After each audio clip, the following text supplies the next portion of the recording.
Alright. Ikaw po ba si Norman Magusin po? Alias Francis Leo Marcos? Hindi.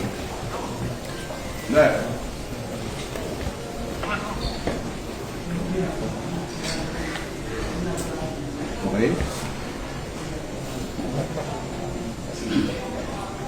Parang saan yan? Bago pa po yun, ayanin pong masahan ko po kayo ng ano. Kita mo, sir? Kita mo? Operatiba ng CIDG. Kayo po ba, ulitin ko po, kayo po ba si Norman Mangusing alias Francis Leo Marcos? Yes, ako nga. Kayo ay aming ina-arresto sa bisa ng warrant of arrest na issue ng RTC Branch 294 Paranaque City for violation of unjust vexation under Article 287 of Revised Penal Code as amended in relation to Section 6 of RA 10175. Kayo ay may karapatang manahimik, sir. O sa walang tigo, o ano man ang inyong sabihin ay maaaring gawin pabor o laban sa inyo. Sa anumang hukuman, kayo rin ay may karapatan kumuha ng sarili nyong abogado at kumuha ng kung wala po kayong sariling abogado, kayo po ay pagkakalooban ng libre ng gobyerno. Kayo rin po, andito ako sa inyo, ay may karapatan kumuha ng sarili nyong doktor na magsusuri ng inyo. Sir, pwede paano po yan at ano nyo yung karapatan po? Sige. Kayo rin po ay may karapatan po magpasuri sa sino mang doktor at kung wala po kayong kakayahan ay pagkakalooban po kayo ng libre din po ng gobyerno ng doktor na susuri po sa inyo. Okay. Ito po, naiintindihan niyo po ba ang inyong mga karapatan? Naiintindihan ko. Okay po, kayo po ay isasama po sa amin para po sa inyong... Attorney, Ito po, basahin po. unjust vexation daw sa Paranaque. Hindi ko alam kung sino complainant nito.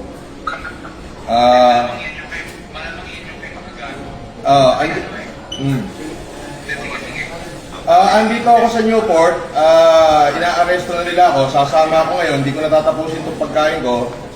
Inilive na nila ako.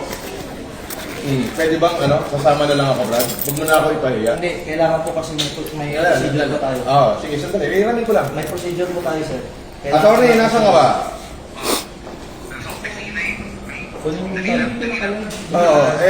Kailangan bailan nyo na ako rito.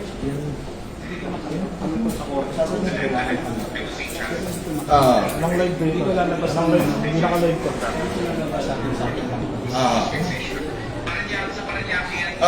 Sandali lang, kausapin ko lang abogado ko. Sa Paranaque, eto, binibidyoan na ako rito. Ewan ko kung may vlogger dito. Wala. Vlogger dito. Dito na. May warrant, 120,000 yung bill, 12 counts of unjust vexation. Paano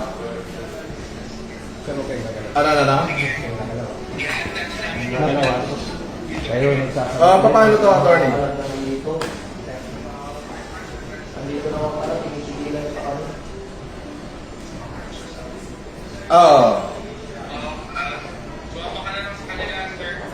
Tapos?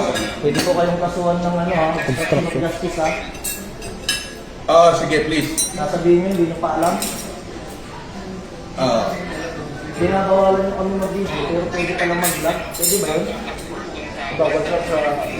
Sir, sino daw pwede contact person dito? Sa pag-ibis naman, sir. Sir, sa CIDG-NCR na lang, sir. Sa Camp Crame. Nakasad yun. Bawat CIDG-NCR. So, doon yung ako dadalhin sa CIDG-NCR. Yes, sir. Yung Crame. Yun nga po. So, dadalhin daw ako sa CIDG-NCR Camp Crame.